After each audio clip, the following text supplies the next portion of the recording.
The Mississippi River begins as a tiny brook, but the Gulf quickly becomes the centerpiece of the second largest watershed in the world. What's currently happening in the Delta proves why it's nicknamed the Mighty Mississippi. Andre Morrow has that story. Part of Louisiana's coastal master plan is to divert river water to rebuild the coast, a multi-billion-dollar proposition. Down near Buras, the river has done its own diversion project, and it's a real-life study of what can be achieved. How did this thing happen? Well, it really happened on its own. There was a channel here and has been a channel here for quite some time, but it's been relatively small. Bryn Haas, executive director of the CPRA, says nature and the power of the river has allowed this channel to widen greatly.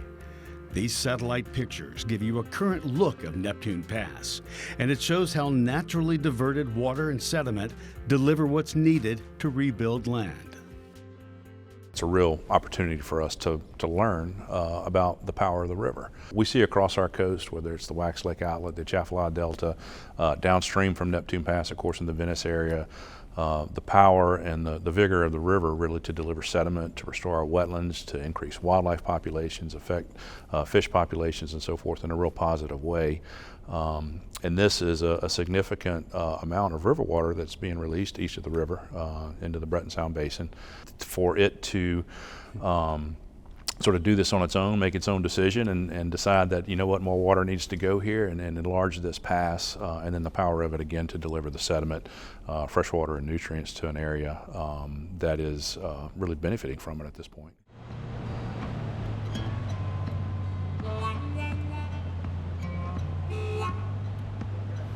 And if you look to your right, you'll see where the levee used to be. Captain Ryan Lambert has worked on the river for more than 40 years and runs a hunting and fishing guide service out of Buras. He knows firsthand the power of the river.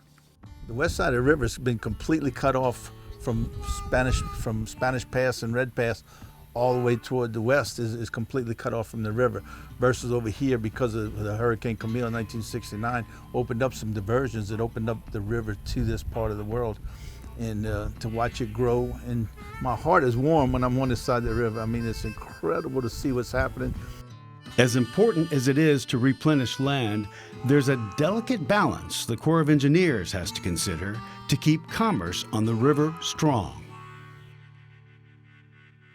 But we have been in discussions with them about this and what their plans are for it, and their plans are to somehow reduce the flow through this pass at this point in time because of its effect primarily on the navigation channel, which they are required to maintain, of course, and increase sedimentation within the navigation channel that has to be dredged and disposed of in some way. In addition to its effect on steerage for the ships that are traveling up and down river. It's important not just because of the crisis that we're facing here in Louisiana from a land loss perspective and how that's affecting our fisheries, our wildlife, our communities and so forth, but that ecosystem that is around the navigation and flood control system, right, that is the river, it protects it.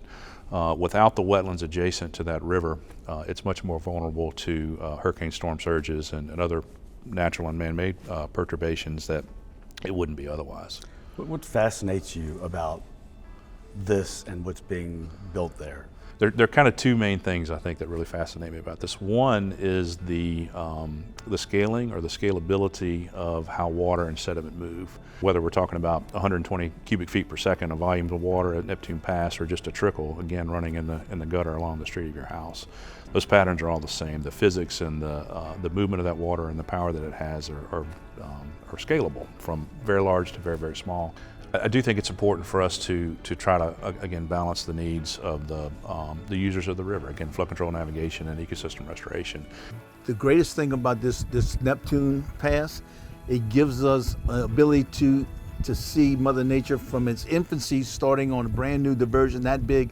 We can take most of Louisiana back. We can't take it all back, it's just impossible. But it's not about us and our generation, it's about future generations. It's about my great-grandchildren seeing what I've seen. That's all that's important to me. And if we can preserve this opportunity and preserve some of the benefits that we're seeing, or we hope to see, we think we might see at Neptune Pass, we're working very closely with the Corps of Engineers to try to encourage that kind of thinking and that way of managing this pass.